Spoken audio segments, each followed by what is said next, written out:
All right, why don't we get things rolling here? And welcome to the Minnesota Book Publisher Roundtable. My name is Paul Nylander, and in addition to being MBPR's treasurer and a book artist and designer at Illustrata, I have the pleasure today of being your host for the panel discussion. Hidden behind the virtual curtain, as it were, is and keeping the tech in check is my cohort today, Mari Kesselring. Thank you, Mari, for getting everything organized for us today. It's going to be really exciting and a fun discussion I'm looking forward to. We'll get started in just a moment, but a couple housekeeping things to mention. I first want to mention upcoming MBPR events. So our annual internship fair will be the evening of March 15th, hopefully in person at the newly renovated Pillsbury Hall on the University of Minnesota campus. More details following today's discussion. I'll have some notes on that. The other thing I want to mention is our roundtable presentation. Our next roundtable presentation will be March 30th, featuring Laura Brady discussing ebook accessibility. So watch your email and publishersroundtable.org for more information about that.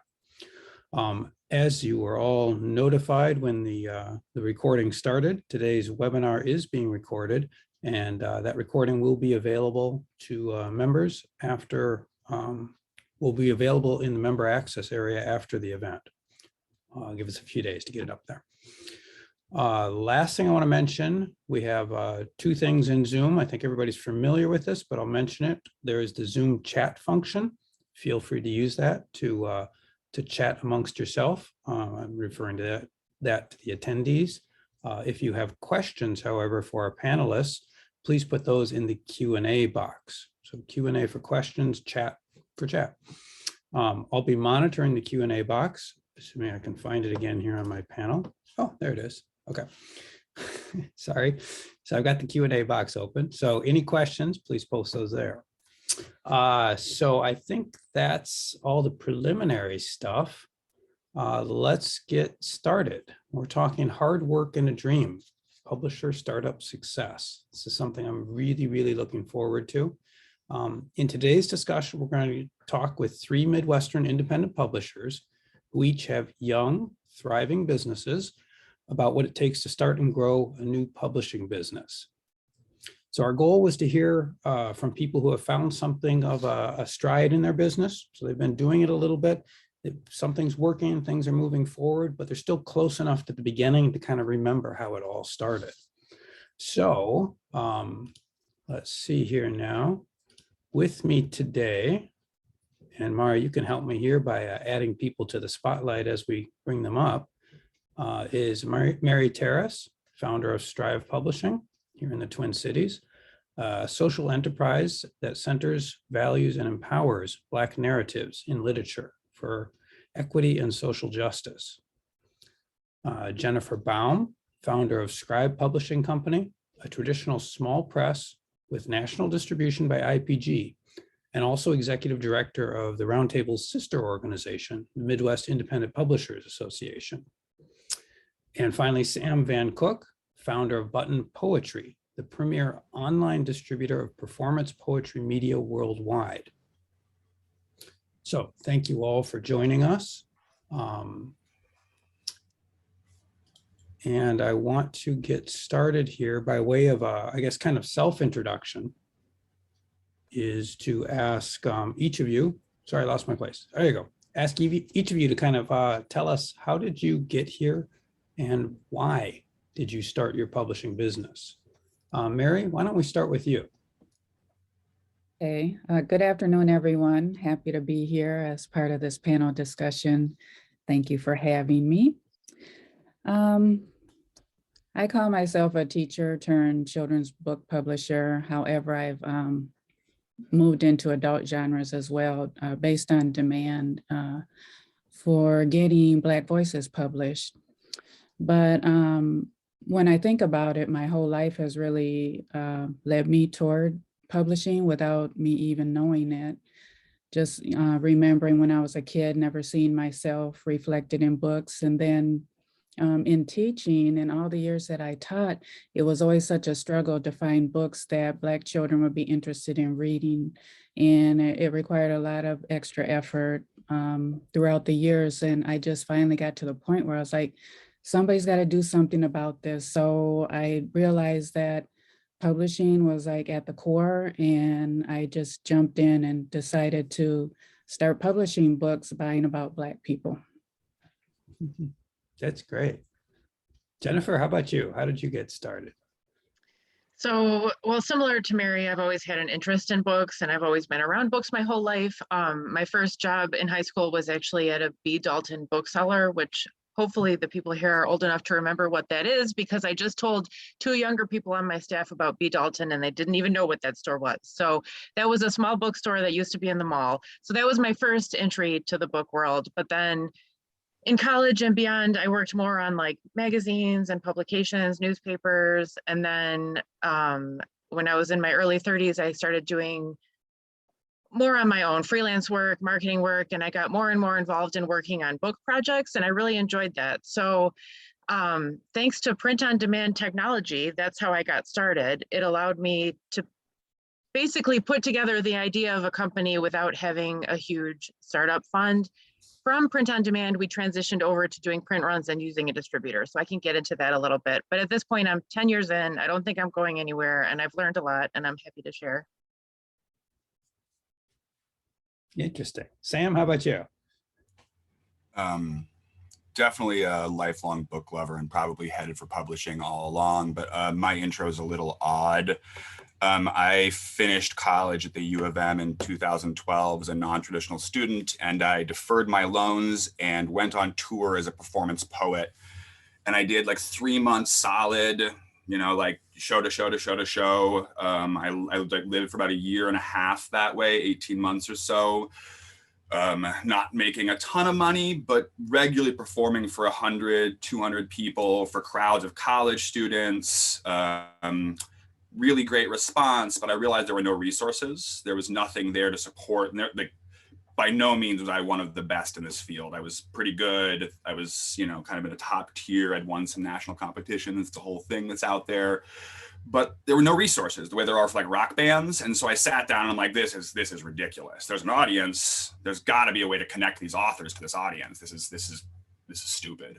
And so I started Button, and that's like 2011, 10, I really kind of did the first pieces. 2012, 13 is when it sort of transitions into what I think of as a media advocacy org.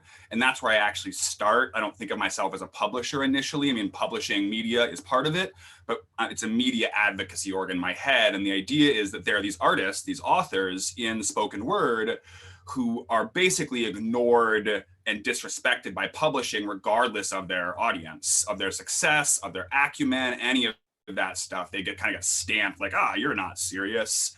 And it was just a huge mistake. And I'm like, I can fix this, you know, so I did.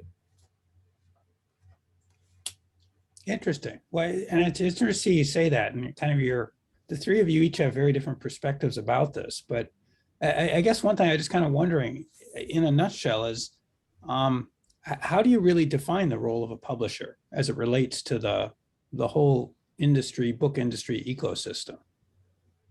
Since you talked about that a little bit, Sam, why don't you kind of lead us into that? Yeah, I think that's a really great question. When I was going over, anyway.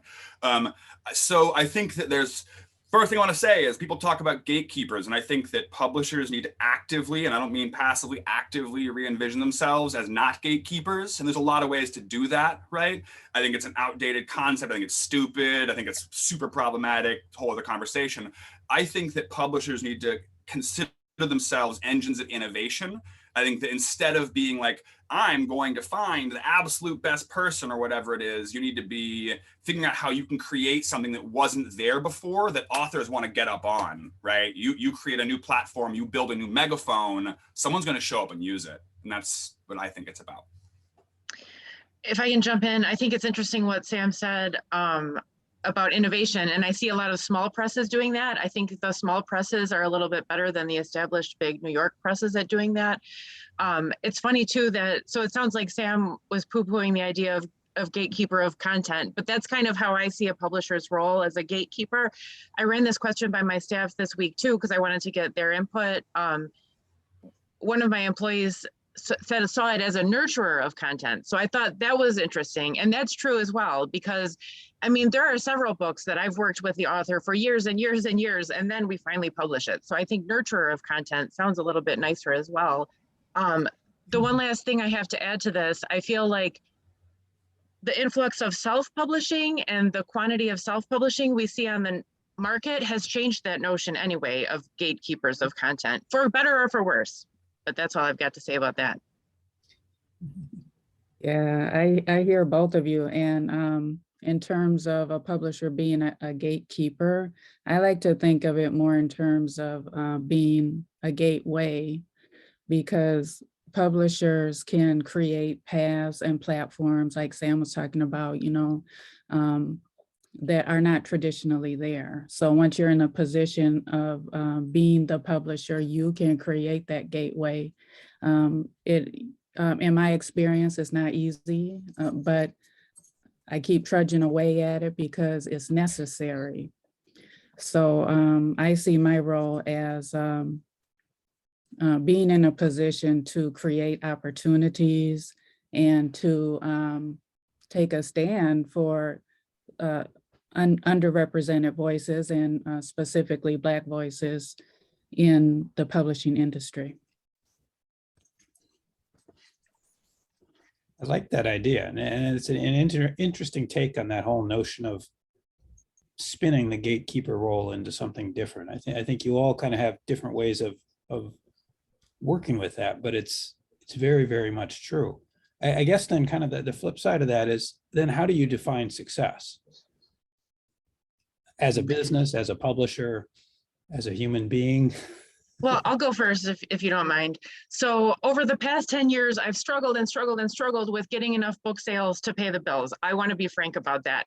So we've talked a lot in-house about different ways to measure success, because it's not always monetary. Monetary means a lot and we need it. But so some of the things that we're talking about lately, like I use a distributor, IPG in Chicago, and I think this is probably the third or fourth year that we're working with them. And each year it's clear that they're a little bit more invested in us. They're listening to us about our upcoming books. They're giving advice on like how to position them or how to style them. So to me, this recognition and buy-in from our distributor has been, I would say, one measure of our success. That's one idea I had. I'll let you guys talk a little bit. Why, you know, just like you, Jennifer, I struggle with, you know, bringing in enough revenue, because investing in authors is expensive. And then we're still working on you know, being recognized enough to be able to really, you know, find success with our books. But I feel like we are still being successful because we are bringing these important stories into the world. And so when I think about success, I think about authors who normally wouldn't have an opportunity to even be published, being published, and we'll work on the marketing along the way. We're learning as we go.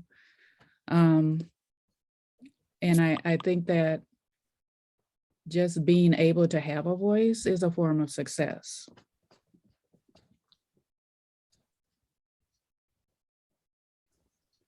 So I think that those are dead on. I think I would echo both those statements a lot. And I think I would add that I think team building is maybe the number one thing for me personally, that like financial success is really important. Having a book meet its goals, authors being happy, even just getting a book to market or finished. I mean, honestly, some of the biggest successes I've ever had are just finishing a book, you know, where like maybe the author is having a hard time or doesn't know what they want, or, you know, who knows? It can be, I mean, like it is like climbing a mountain, no joke some days, but the team is really the biggest thing. I think that like the editors, the folks that I like my full-time team, some of the authors I really consider my team and I work with beyond the books, but it's the people who not only do you fulfill what they need, but you go past it. And so they give that energy back to you. You know, they find not only work or success, but fulfillment, you know, and you can tell that they love books too. They're book people. They've always wanted to be book people. They get to be one more step book people. And that's what keeps me going, I think. Yeah, to build on that a little bit, what Sam is saying, it has been really fulfilling for me to see 10 years into this. I get a lot of emails from college grads, like people that want to stay in Michigan, people that want to work in the publishing industry. And that feels really good to know that I've created that opportunity. Even just the chance to like work with a young editor for a little bit and then they go on and do something else. Like that feels really good too. Yes, absolutely. And then authors who have been working on their piece for years and years and years, you know, and just being able to bring it to life. But as you both mentioned, providing opportunities for others in the publishing industry, such as young editors and book designers, is really fulfilling. And we're all learning along the way. But if we didn't have this platform, we wouldn't even have the opportunity to learn. Mm-hmm. It's nice to hear that from all of you. And it's somewhat what I would expect. I mean, I think all of us in publishing, I mean, we're not doing it for the money. Obviously, there's better industries for that. You know, there is that passion there, but you know, it's a business too. It does have to pay the bills. It does have to keep things going. So I guess in that sense, let's talk about mistakes then. You know, so over the few years that you've all been running your businesses, I'm willing to guess, no judgment here, but you probably made some missteps over that time. And I don't want anybody to name names about projects they wish they hadn't taken on or anything like that, unless you really got a vent. but for each of you, I guess just reflecting on it, you know, what's something you wish you had done differently? Yeah, I have a good example of this. So really early on, my method of operation was to try to target the authors I was interested in. I would approach people, I would ask them if they were looking for a publisher. I still do that a lot now.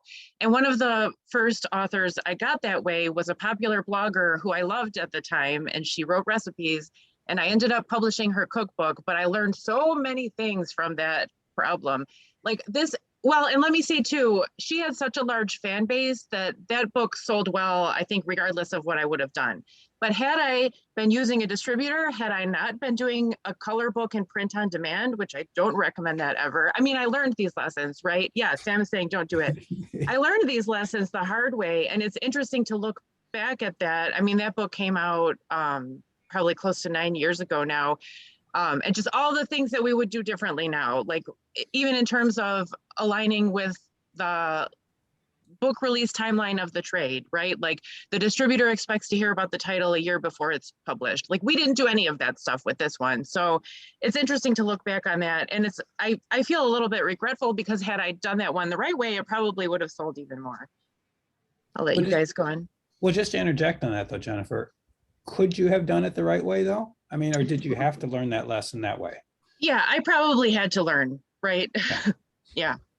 And it obviously didn't break you, so.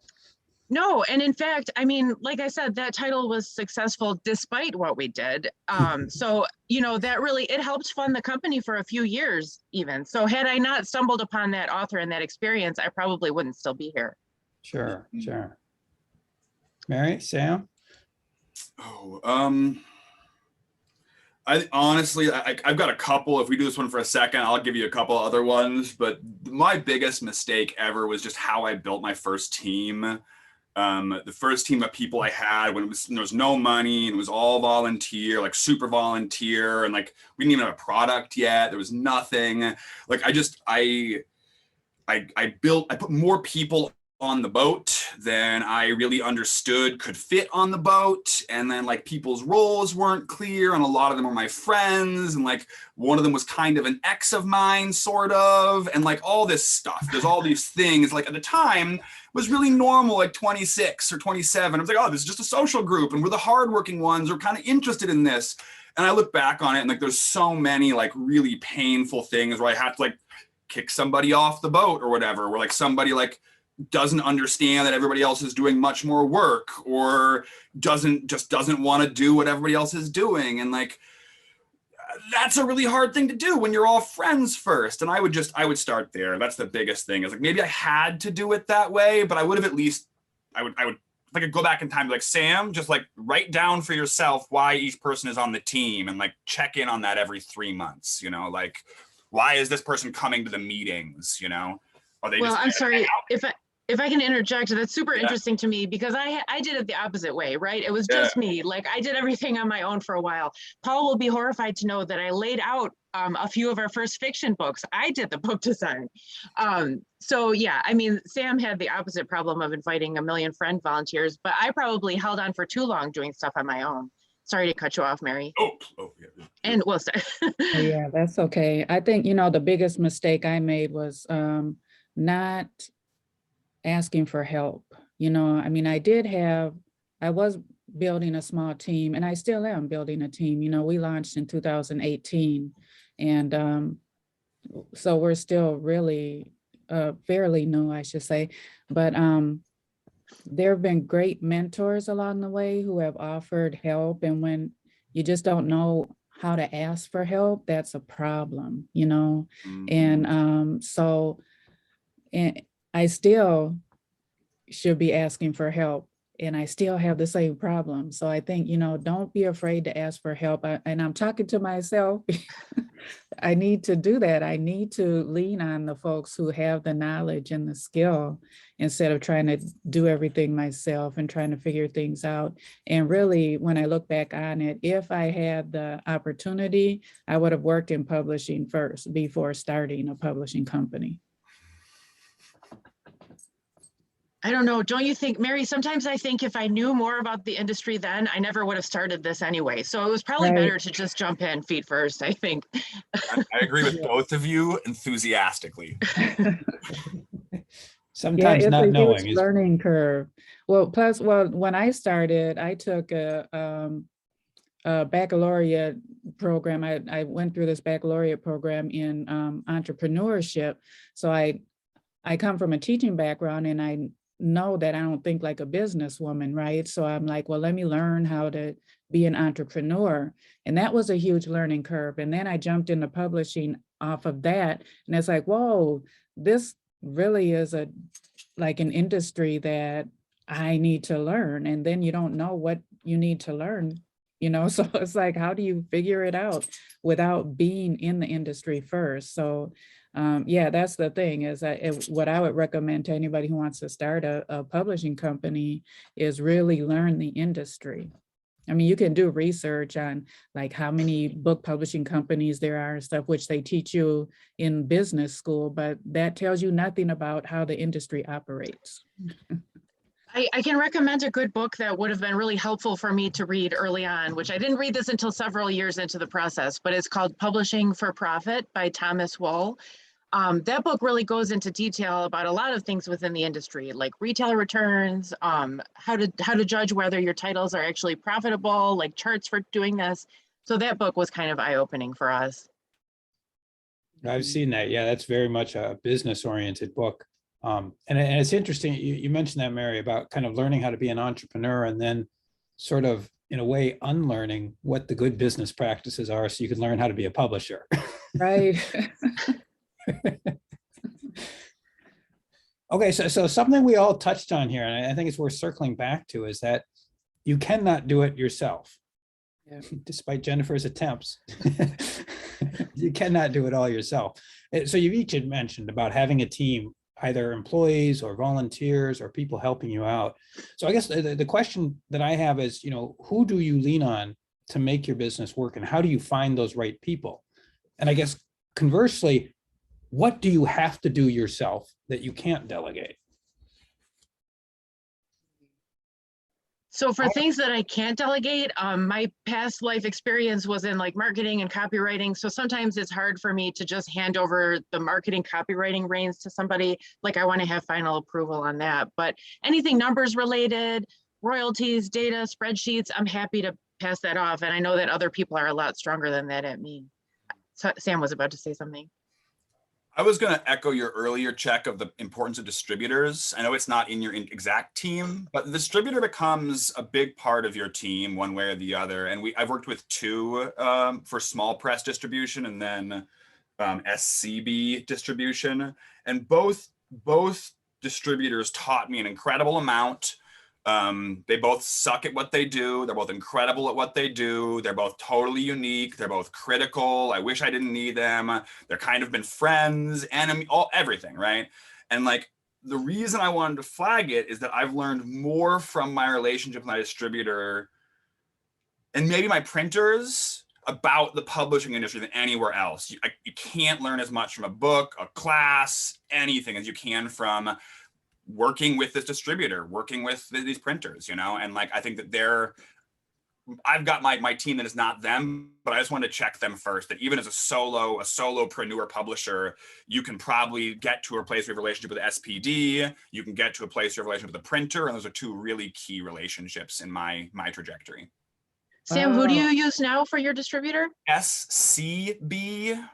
Are they poetry specific? Oh no, not at all. They're kind of like, I'd be happy to pass you info about them afterwards. I love them. They're small business oriented. The owner, they're like owner operated. The guy who runs them was a publisher before that. His wife is an author. He did like everything from trying to be a writer step by step. He had semi-successful businesses until he ran a distributor or successful. And he's like, at every check, these guys are getting most of my money. Like, that's where I want to be. And he just kept moving up the river until he did that. And it sounds like he's self-trained, that whole thing. And a lot of what they do is like sort of alternative books, tabletop books, arts books, everything. I mean, really, talk to you more about it later if you'd like. I like them a lot. So glad you brought that up, Sam, because that's the piece that I'm missing. I don't have a distributor, and I've been leery of going there because I don't want to give up any portion of profit, but it's like a necessary. I know it's necessary. A necessary evil. Yes. Right. So much, Mary. I mean, like SPD, small press distribution, who I will have complex conversations about all day. They give you a handbook when you join them. I learned more from that handbook in my first years. I mean, like that's where I learned what offset printing was. Wow. I was all digital until then. I'm like, holy crap, this is a lot of money I'm leaving on the table. But no one was out there telling me about it. My printer wasn't being like, hey, there's a cheaper way to do this over there. Like, of course not, Awesome. Great. No, I think, and I know, Mary, you and I have talked about the economics of publishing. It is a tough business. And yeah, there's somebody taking your money all over the place. And that's, I know, for authors, talking with writers groups, many times authors are bemoaning the small, royalties that they get.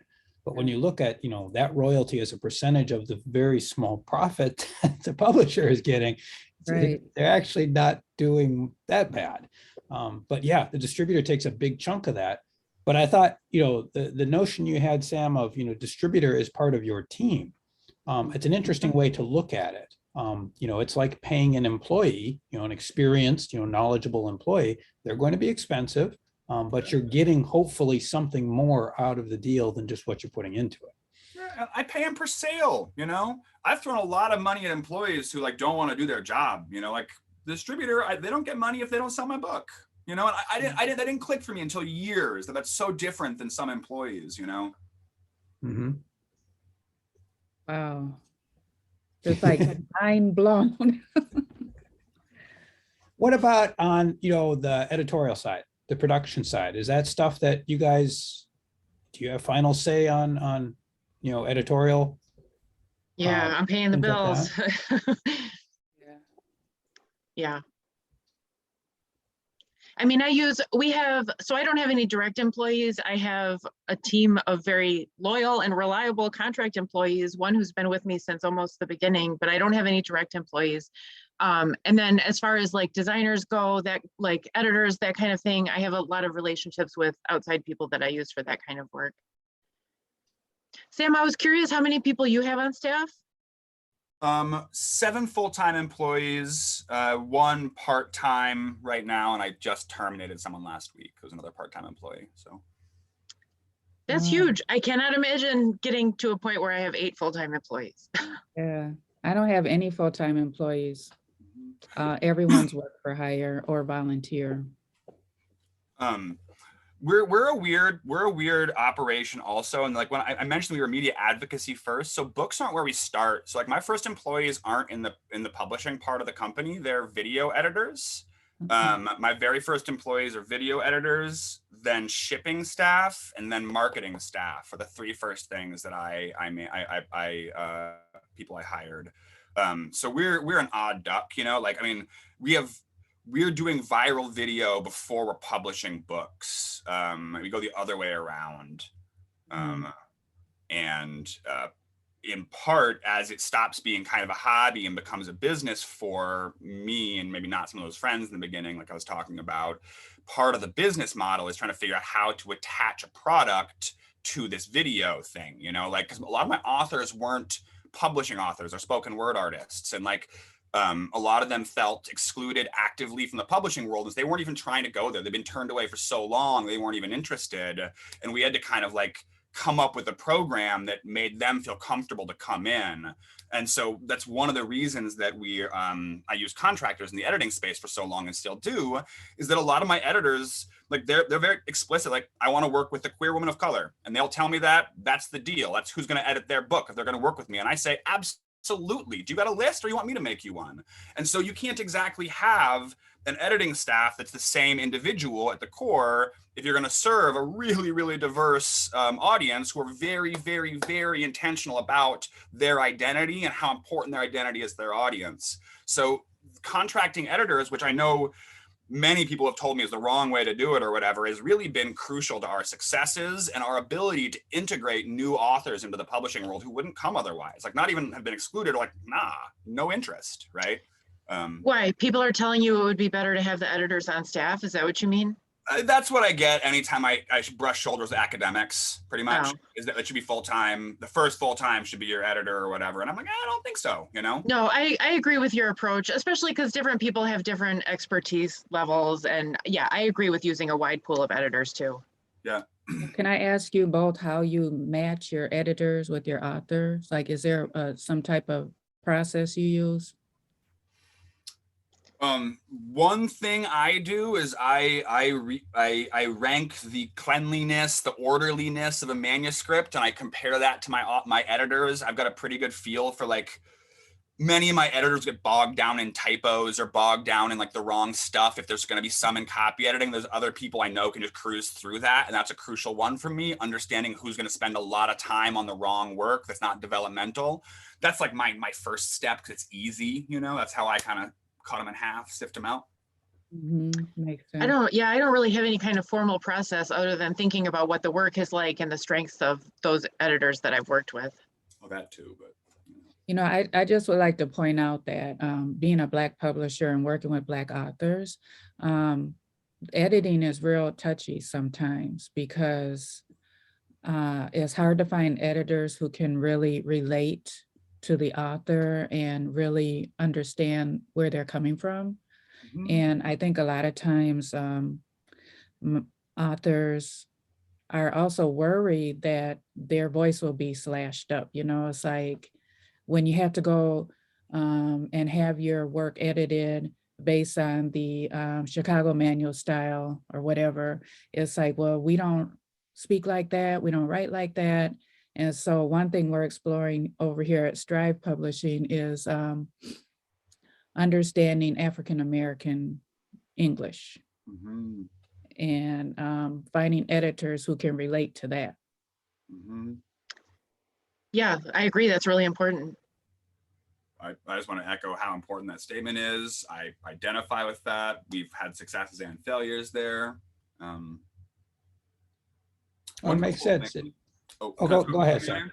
One cool thing that I want to throw at you, Mary, that I found to be really successful when coaching editors and talking to people about like how to handle different people's projects, including the projects by Black authors, is to focus on consistency, not on correctness, right? That like a good editor can figure out what an author is doing and can edit to consistency, not to, you know, Chicago manual style, like, you know. CMOS is Right. great. It's great. It's a great like starting place, but it's not like, there's nothing special about it, you know? And I know. you say consistency to an editor long enough and they'll stop coming back to you and being like, well, this is incorrect, you know? Mm. Thank you. Yeah, I was going to say a similar kind of thing and just talk about, you know, the different levels that editing happens at. I mean, we speak about editors as a kind of monolithic group, but we all know it's not. And that notion of, you know, the developmental edit, like you were kind of hitting on, Sam, you know, if you have somebody that's getting bogged down in copy edit during the developmental, it's going to be bad in both directions. And I think, you know, the same thing can be said, you know, for you, Mary, you know, having somebody that's getting bogged down in grammar issues when you're trying to understand, does the story follow a correct arc? Does it follow the correct thread and get to the end result that the author is trying for? You know, that's a very different type of edit that's happening. So it's not just, you know, making sure you have somebody that's understanding the language or the purpose, but also is looking at the right thing at the right time and not trying to do too much at once. Mhm. Of course, that takes more time, that takes more money, it takes more, all of this stuff that we don't have. Right, right. Let me kind of spin this around a little bit different direction and talk about how these experiences have happened and just sort of ask you all, if you were starting now today, what would you do first? Run, run away. It's like, I want to answer that by saying I would set up an account with a distributor. I would blah, blah, blah. But like, I think the reality is you need to do some of these things before you can do them. Yeah, you And can't have an even- account with a distributor on your first book. That's Yeah. not possible. Yeah. Right, it's not. So, I mean, I feel like the first step actually would just be to focus on what you're publishing, try to find authors who know how to engage with their audience, who know how to talk to their audience, because that's what's going to sell books. I feel like that's got to be the biggest step. Yeah, I was wondering about, you know, while you're building your first book list, I kind of wish that I had done things differently. Like I just was trying to get books out into the world without really establishing the market for them or the audience, you know. And I kind of wish that I had the space to build the book list, you know, and then work on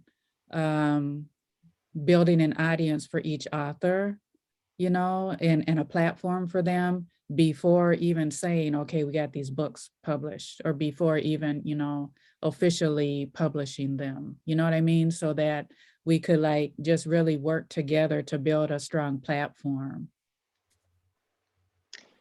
It sounds like a good approach. It's hard to do those things for too long without having sales coming in. That's the biggest Yeah. problem. Yeah. Yeah, that's why I say I wish I had the space. So Yeah. when I say space, like the privilege or the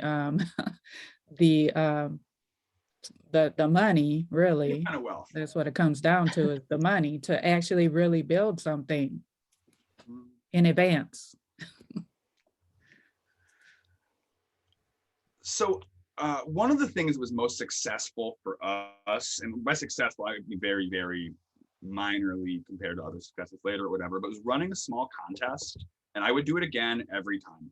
Early on in one of the very first years, and it's not even my idea. I mean, like one of my good buddies, an early member of the team, an editor for us, was in college and pressured me into running this contest so he could take half the money to pay his rent over the summer between semesters, right?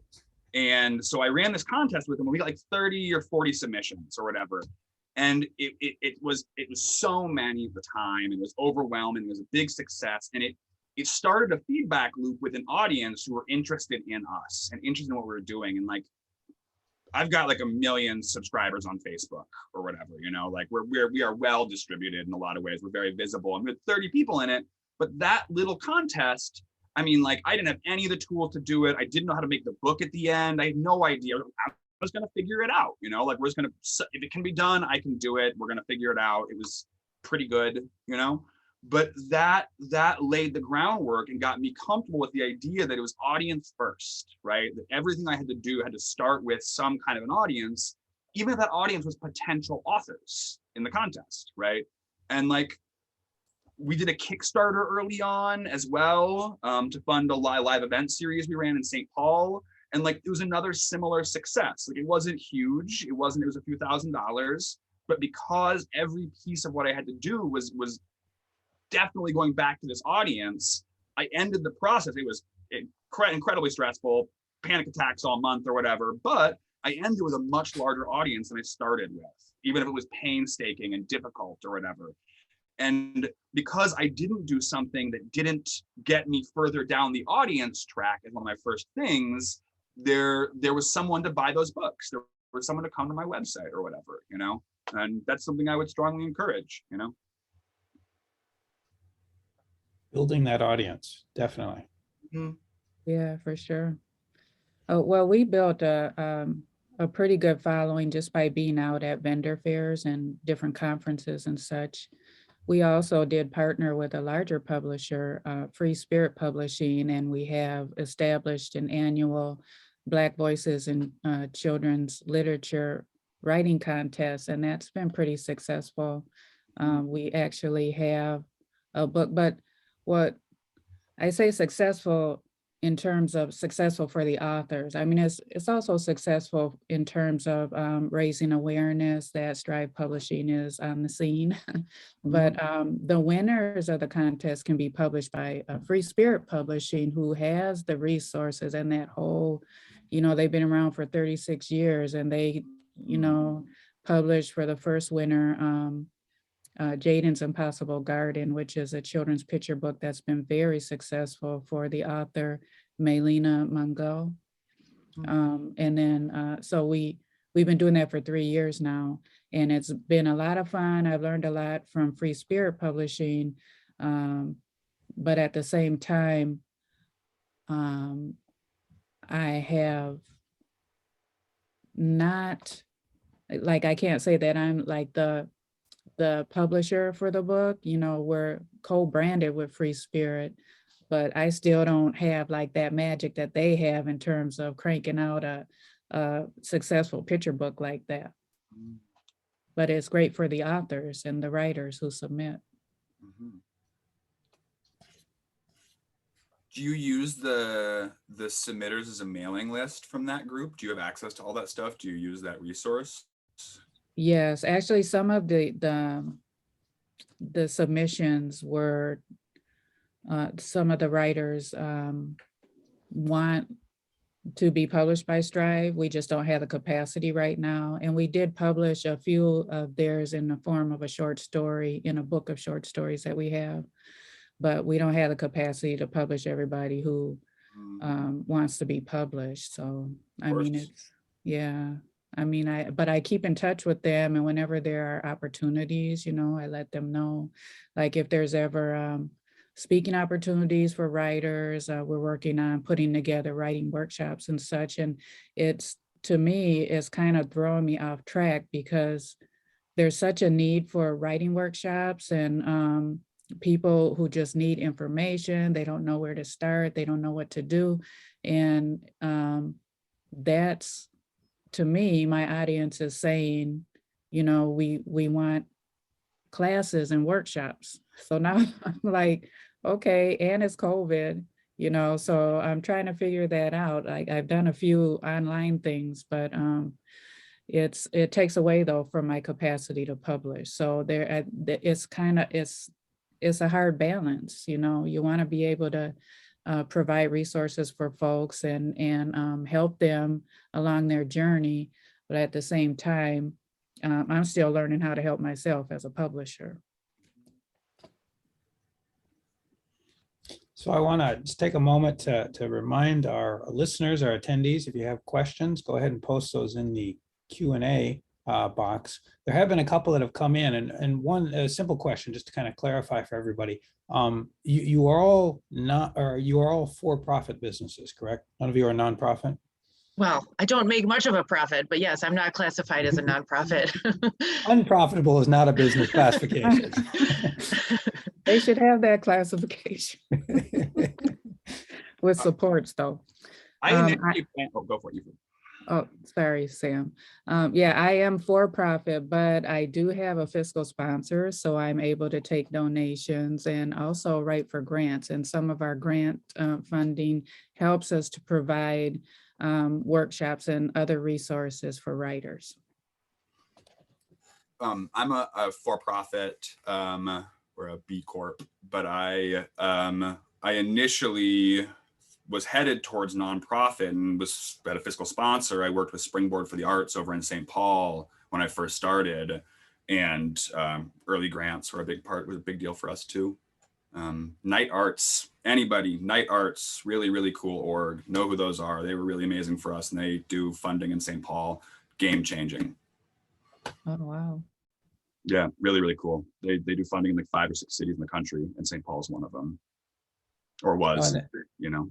Yeah, that's a good point. I mean, you can be a for-profit business and have a nonprofit wing or arm or, you know, sister organization or something like that in order to help bring grants in to help fund, obviously not your operations then, but fund other programs you're trying to do. So that's a good point.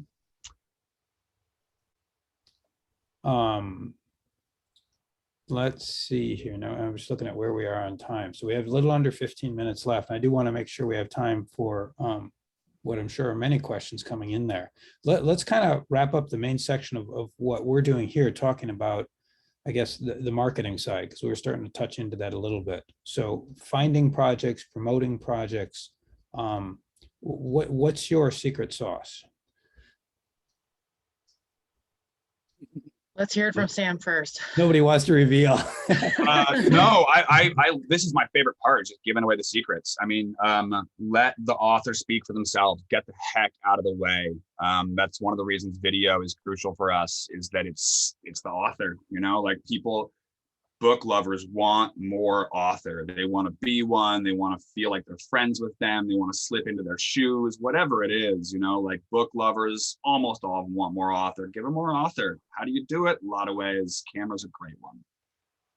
Yeah, so if I'm remembering your Instagram account correctly, Sam, I think Button Poetry does a lot of, you post your authors reading their pieces, right? Am I thinking?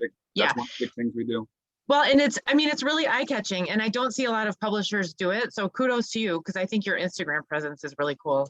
Yeah, thank you very much. The other half of our Instagram is quotes, really simply styled quotes. We have a set of templates that we can whip quotes into, some that are based on book covers, some that are just really kind of like generic and designed to stand out on Instagram, but like simple, minimalist, low work, easy to flip, not going to make any quote feel weird. Put a quote on Instagram. I mean, like, Instagram is mostly not text. Still today, Insta poetry is incredibly popular. The reason it's popular underlyingly is that visually it stands out. As you scroll Instagram, you see mostly attractive people and beautiful photos and things wiggling around. Text stops you. You know what it says. You can read the entire quote immediately. You consume the entire meaning instantaneously before you read it. If it's like 80 words, 30 words, stuff like that, you know, keep it small enough you can read it immediately. Powerful on Instagram. Any kind of media, even better on TikTok. Oh, TikTok. Oh, no. Book talk. Cool. I know we don't have a ton of time. I would love to hear Sam's thoughts on book talk, because that's something we're trying to do internally, is develop more of a presence on TikTok. But for our authors, like, I don't think it makes sense to come from me. We have an author of a middle grade series, and I want him to have a TikTok presence. Yeah, but maybe it's on your platform. Okay. Maybe you're the radio and he's the author, right? Oh, so okay, all right. Content, you do that work, right? You're still the publisher. It's still publishing, right? You can edit, you can create, you can adjust, you can trim, you can cut. Like, okay, send the dude a cheap camera. You know, like you can get a decent camera for $200 on Amazon or $100 on Amazon. I hate Amazon. God, I hate him. B&H Photo. B&H Photo. Why did you bring up Amazon? B&H Photo. Get a camera off B&H Photo. Send him the camera. Have him record videos for a month and then return the thing back to Amazon. Return it back to Amazon for 30 days. I'm serious. Just like, set them up. Get some video. If it's not the best video, do it again later. You know, like. But people love to talk about their art. They love to get on camera. You know, like. Yeah. Get the video of your author.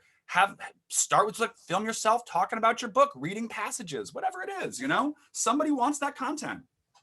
Right. Sam, you're so radical. I'm into this stuff. I love this is my favorite part. How do we get new people exposed to new books, not old books, you know? Right, right. New audiences, new books. New voices. Mhm. Well, I like that idea, publisher as a platform. It's what publishers do. So it's not, buy books from me because I'm a publisher. It's let's feature the author, let's feature the artists and the content, and just do that in a cohesive and, not entirely incoherent way, Mhm. keep some focus to it. Yeah. Are there Some Are there days. boundaries to that though, Sam? I mean, How far is too far? you get too far all the time, I mean, like that. Your audience will tell you. Your audience will tell you when you've gone too far. Just like do what you know how to do. Support the author. The author will tell you when you've gone too far. I mean, follow the author. Follow the author. Like you don't got to figure that stuff out. Like that's not your job anymore. I don't think as a publisher. I think your publisher just say like, if this person does it for me, they're gonna do it for my audience. How do I just open the lens up? How do I just pull back the curtains? It sounds like you have an advantage though with your authors because they're performance artists. And, True. yeah, I come across authors where they're, shy like me and they're not doing all that. Mhm. But I see the value in that. So we need to learn some lessons from Button Poetry over there. Yeah. But maybe, I mean, right. So maybe spoken word content doesn't work for everybody, but like, I don't know if you'd have to drill down to each specific author and say like, what are you good at? What could you be compelling doing online? Yeah. Yeah. But I'm going to actually disagree with you a little bit there, Jennifer. I think every author likes talking about their work, even the shy ones. And I'm saying that as a very much an introvert. I'm like you, Mary. Being on camera is not my favorite place to be. But I think I've met spoken word poets that are the same way also. I mean, they have to, put on their persona or whatever to get on stage. But it's because they're talking about, what's really drives them, what really makes them excited. That makes it possible to get over that aversion to being seen or heard. And we've had success with people that aren't necessarily spoken word poets or performers at all, and maybe not as big of success, but we found ways to construct a similar thing. Like I can get audio of someone reading like an audiobook audio and put different video over that. I can go very easily buy stock footage of drones flying around. I can go get my own footage, whatever it is, and I can make a video product. It may not be as dynamic as a charismatic performer on stage, but like it doesn't have to be exactly this to succeed in this space. Like that's a terrible fallacy. I think it's anything is better than nothing. Anything. Like there are books that are blowing up because teenagers are getting on the internet on TikTok and reading passages of them like in their pajamas to their friends. Like they're not reading them well. They're like sick and awkward or whatever, and they're like reading the book and someone's like, this kid, this passage, my life has changed. I mean, like it's not like a network of like highly paid music producers trying to find the next Nirvana or something like that. It's the opposite, right? It's like it's really organic, and lean on the fact that like if your author wants to say it and someone's going to like their book, they're probably going to want to hear it. Like you can overthink it later. Like Just be stolen from the tech authentic. industry. Minimum viable product. What's the simplest product you can put out there? Come back and make it better. Come back and try it again next time. What's the easiest one you can put out and try that first? I think that's a really good point too. It doesn't have to be a blockbuster, and basic marketing 101 kind of stuff. It doesn't have to appeal to everyone. Mm-hmm. Find your niche and just let them go with it. Yeah. And just let the author be their authentic selves. Mm-hmm. That's the only way that works. Mm-hmm. They're not actors. Nobody wants them to be actors. Right. Okay, a couple other questions here. Let's kind of get through things. I missed this. So someone pointed out, Sam, you mentioned B Corps. Did you mention B Corps? Yeah, social responsibility corporations. Are you one? Yeah. Yep. Okay. Promoting the arts. Okay. Nice. So that's a good point too. That's something else out there. If you don't want to be, regular old C Corp kind of thing. S Corp's Um, really easy to set up. Yes. Oh, sorry, reading at the same time. How many, oh, this is a good question. How many book projects do you each work on per year? What's your current? 10? 10 for Sam. When I Wow. started, my goal was like 6-ish per year, but very quickly I found I can really only do like 2 to 3 per year. And then I had twins, so that made things a little bit hard too. Now in 2022, we're doing 5 books this year. So I think that's the most we've ever released, but it's taken a long time to get here. And everyone keeps reminding me this is a volume business. So that's part of why I'm not making enough money. Like I should be putting out more titles to sell more books, blah, blah, blah. Go ahead, Mary. Well, easier said than done, huh? Putting out more titles. Yeah, we do about an average of 3 per year. And I think it's interesting for all three of you. I mean, that number matches or corresponds very much to your staffing. I mean, Sam, you've got the biggest staff, you've got, large number of books of the three of you. So not to say, oh, go hire people, magically books appear, but there does have to be a balancing, That's Just a keep good reminding point. Jennifer, you can't do it all yourself. No, Right. yeah, that's a good point. And it's true. Like we could not be doing these 5 books if I was the one doing all of this stuff right now. Like there's a few books that I haven't even read yet. My staff has read them first, which like, I feel like weird about that. Like, I feel like I should be the one to read it first anyway, but yeah, it's true. Like there's no way I could have done 5 books just on my own. So on that note, there was a question out there, and I swear it's not from me. If your teams are looking for contractors, editors or otherwise, how might potential freelancers get in touch with you? Do you want people to get in touch with you? I guess would be the first question. And how would they get in touch with you? I have it on my website that, I think I break out any particular positions when we have them, but then there's just a general thing saying, if you want to be considered for a blah, blah, blah, email me. And then when I'm usually looking for someone, I start by going to my email inbox and I type in resume and I see what comes up. Anyone that wants to get in touch with us can hit up inquiries@buttonpoetry.com or support@buttonpoetry.com. No promises, but if you want to throw a resume at us, it'll get seen. We'll at least say hello back, And then for Scribe Publishing, you can email info@scribepublishing.com. I put it in the chat. Ooh, way to go, Mary. Put it in the chat. Multitasking, yeah. Let me ask, I guess, a question on that note, though. Does that actually work? Or is it better to try to, for a would-be freelancer to try to reach out to you some other way? I mean, LinkedIn, social media, in-person events, when we have those again, things like that. It's all the same to me. Yeah, I was gonna say all those ways work. Yeah, everything works. I wish I could say there was a great system, but there's no great system. It actually seems like it just comes down to the right person at the right time. Like, Mhm. Yep. And I've had publishers tell me that, as a freelance designer, it's not, are you good or bad? It's, are you the person I need at the moment that I need that person? Right. And it's just the reality of, people aren't sitting around thinking, oh, what freelancers should I hire? It's, I need this solved right now. Who can do this? Mhm. Yeah. Good emailers get more work from me, without a doubt.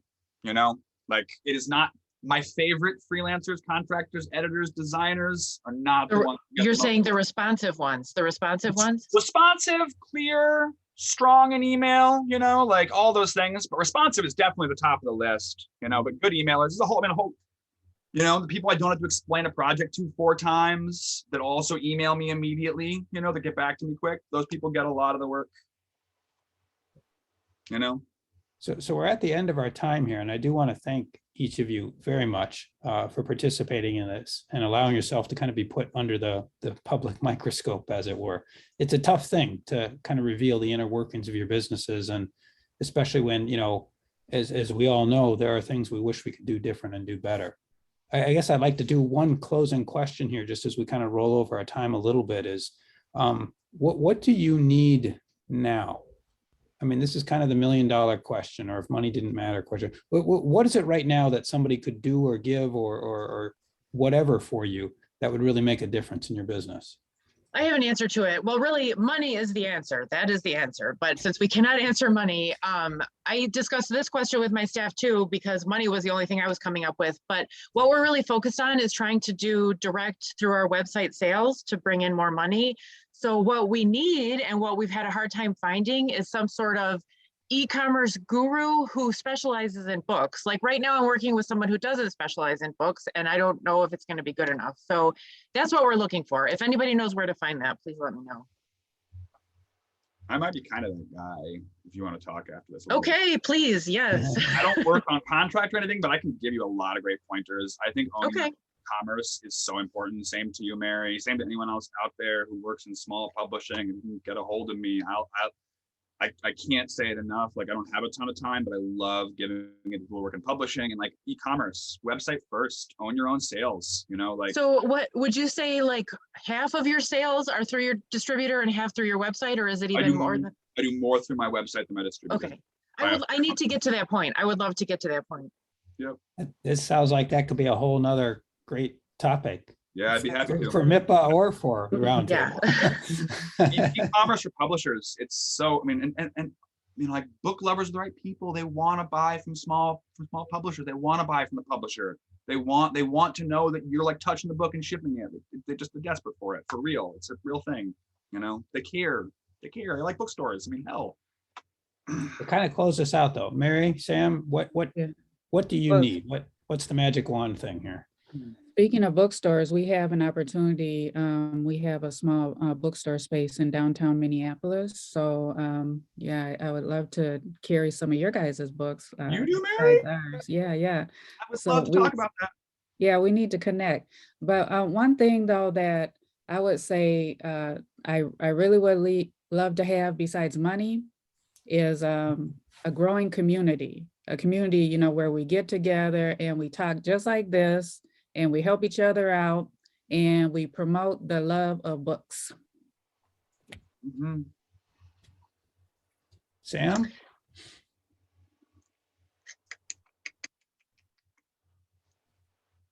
I don't know. I wish I had a silver bullet answer for this one. But there isn't a simple answer for something that I need. I kind of wish that there were college graduates who had the skills to go into publishing, modern or at all, but it doesn't really seem like that's what you get trained to do in college. That could be really cool for us, like that really deep technical stuff. There are very few publishing programs out there, yeah. And they're weird too. There's some that are really good and some that aren't, and from my understanding, I mean, I don't know. I want to echo Mary and just be like, better community, a better network of people who understand like how hard it is to bring a book into the world. It can feel really lonely because it's like even authors don't do that. The number of people alive who like actually sit in the seat and are responsible for the book not being totally screwed up when it shows up is like, it's very small, and it can be painful, I think, at times, in a way that's hard to communicate even to your loved ones and friends, you know. Like people will be mean to you for trying to fix their books, you know, with like the best of intentions. And when you're right, you know, it's hard. Mm-hmm. It's hard, it's really hard. So I want to double down on what Mary said, a community of publishers and of people who love books and want to bring them into the world. Yeah, bring everybody together, the readers, the authors, the publishers, the distributors even, that I need to get to know. Yeah. Absolutely. No, that's great. Well, thank you again. Thank you, all three of you. I mean, I would love to continue this discussion all day because this is really interesting stuff. So thank you again for participating, for being part of this. Thanks for the roundtable. I guess I should put up our kind of closing slide here just to mention the, I guess, upcoming events. I want to mention that. Oh, so first of all, I have to say, remember this was recorded. It still is recorded, so members can see this. So Mary, we're going to hold you accountable because you're now, you know, you're on videotape here as saying the things you want to say that you want to do. All right. The internship fair. So publishers that are looking for interns or freelancers that are looking for interns, anybody, that's scheduled to take place on March 15th, 5:30 to 7:30, as I mentioned, at the newly renovated Pillsbury Hall at the University of Minnesota campus, new home of the English department. It's going to be hosted by the student-run art and literary magazine, The Tower. It's a change for how we're doing it. We're really excited about this. We're hoping it works out. Do stay tuned. Get on our emailing list to find out what's happening. Registration will open in February for that. And then again, excuse me, the next MBPR event, the presentation, will be this particularly tricky subject of accessibility in ebooks. That will be same time as this one, noon on March 30th. So thank you again, everybody, for attending. And thank you to our panelists for participating in this. This was really wonderful. I appreciate it very much. So Thanks for having us. Thank you. It was fun for me too. Thanks All so much, right. everybody. Great getting to know you too, Sam and Jennifer. Yeah, really great to meet you, Mary and Jennifer. yeah, I hope the three of you stay connected, because this was a great, the energy was just exciting. Yeah, Sam, I'll be hitting you up at some point to talk about e-commerce. Yeah, I'm no joke at all. I really would love to. Okay. You know, I don't know what to do with the information. Where does it go? I know all this Yes. stuff, you know. Give it to me. I'll help disseminate it across my Yeah, me too. I'll hit you up too. Thank you so much, Paul, as well. We couldn't have done it without you. I really, really appreciate your time. Yeah. Absolutely. And just a reminder, thank you to Mari in the background there, who brought all of us together and organized everything. None of this would have happened without her help. So I could definitely say that. Thank So you, all. Mari. We appreciate you. Thank you. All right. Goodbye, everybody. Bye. Bye.